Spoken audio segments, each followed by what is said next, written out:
Okay, YouTube, it's King Nazru with the Rosario Vampire Chapter 6 manga review. It has been 2 months since Skune has enrolled in Yokai Academy, and it turns out his 16th birthday is coming up.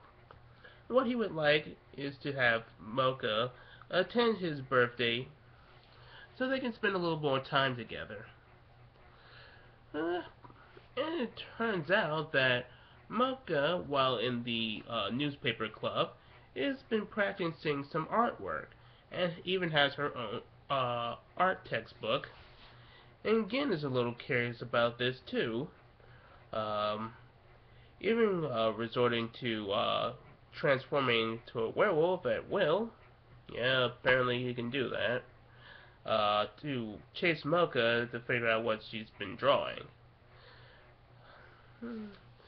And we also see that once again Kurumu is trying to seduce Skune into being her boyfriend.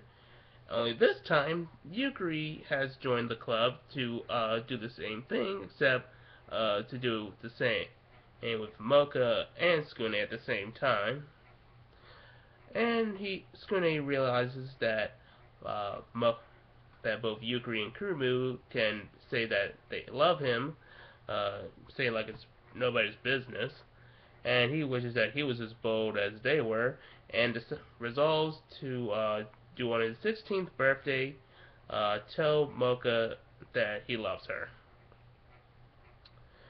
And then Gin also mentions that for their next assignment, they're going to try to investigate this student missings because it turns out 7 girls have been missing for a past month, and nobody knows what's happened to them.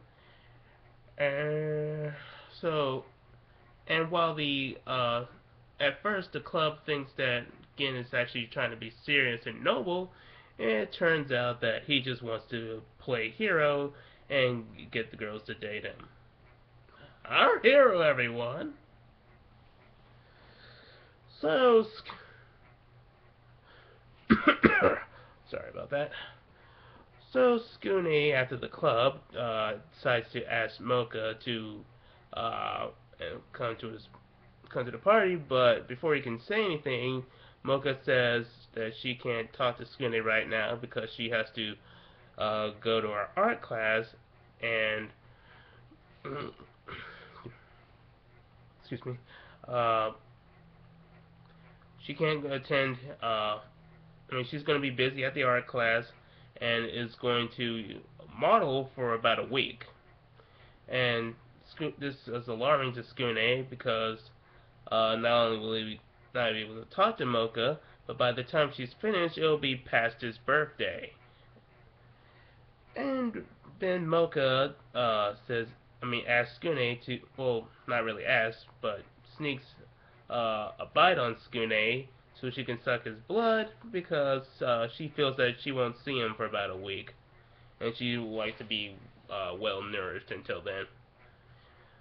This leaves Skune a bit lightheaded and leads into his thoughts that maybe Mocha doesn't really actually care about him, which is kind of a thing I thought they already settled with the whole previous chapters, and we already established that Mocha doesn't just think of him as a blood source, but whatever.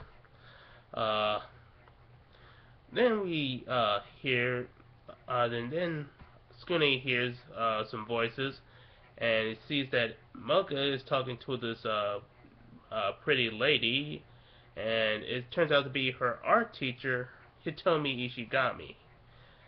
And she turns out to be quite popular with the girls due to her tomboyish figure and um, her great love of art. And what Hitomi Ishigami tells the students to do is to paint what is most important to them. And Mocha tries to figure out what is most important to her.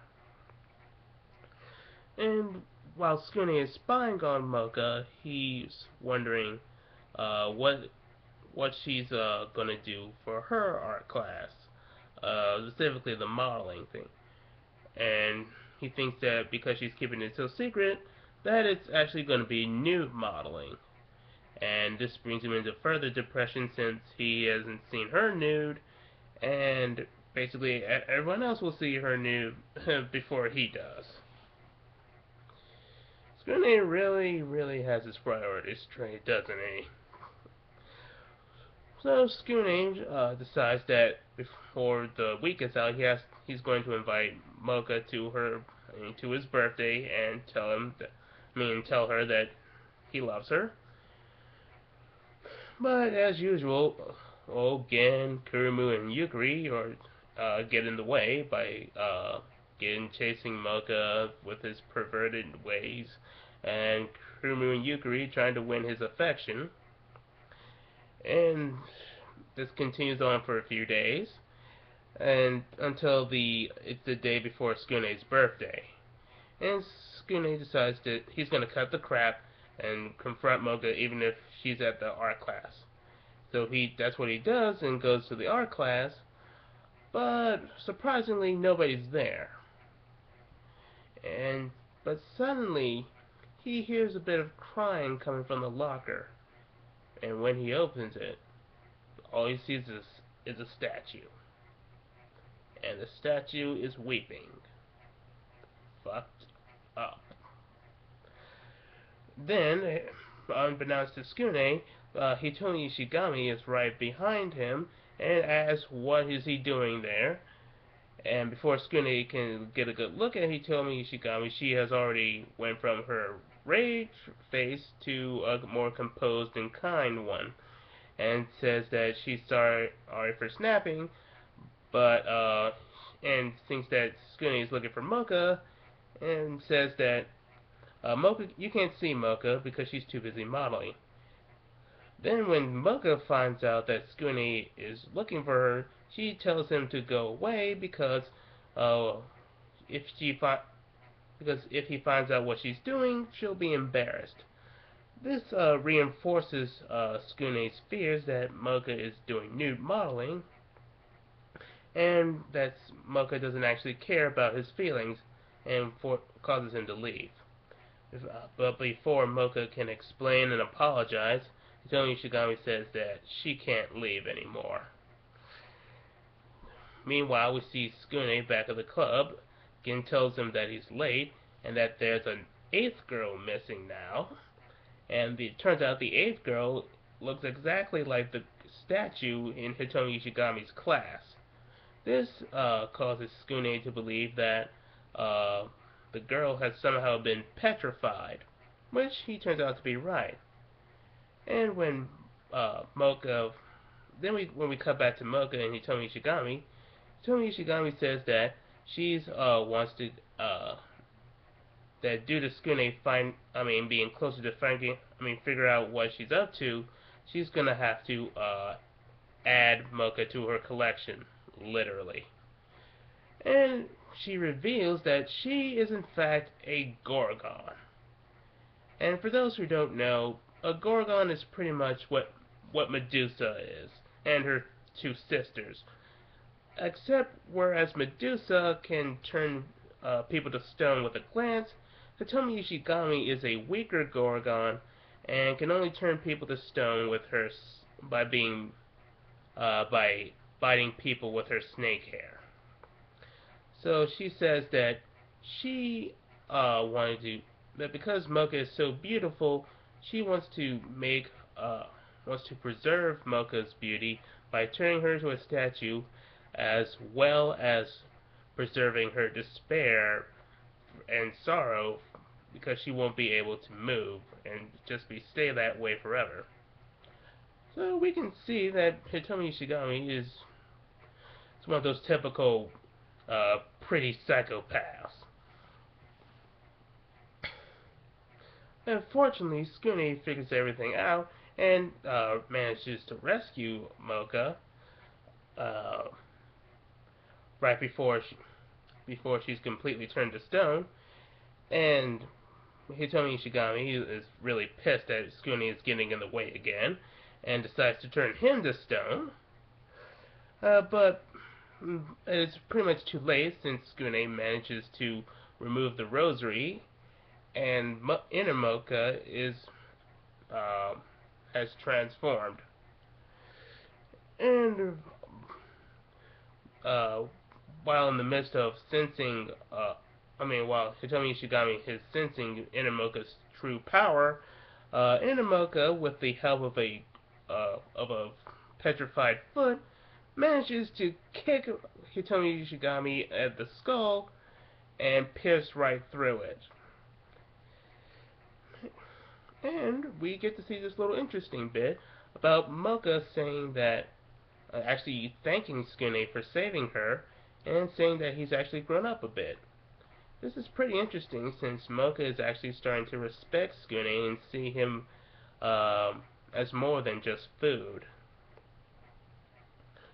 And then we cut to the hospital, and Skune is just waking up, and Mocha tells him that he's been out for about a day, and it turns out that today is his birthday. And Mocha finally reveals what she's been doing at the art class, and it is a painting of Skune. And this was to be his actual birthday present. And she wishes him a happy birthday, and finally tells him that she loves him. This is a pretty warm scene, and finally reaffirm what outer Mocha feels for Skune. And before Skune can say that he loves her, the rest of the game come in and wish him a happy birthday, uh, and offer gifts, such as Yukari offering a voodoo doll, and Kurumu offering a year's supply of cookies. So Skune just says, fuck it, I'll just tell her I love her another time. Now, this is a really, really good chapter because not only does it have the usual horror elements, but it has a little bit of a mystery to it too. And we also get a really great villain who has a psychotic look on art and it's very deadly. Plus, I'm also into Greek mythology, and that'll appeal to any Greek mythology fans. Plus, Skune and both Outer Mocha and Inner Mocha develop their relationship. Now, we head into Chapter 7.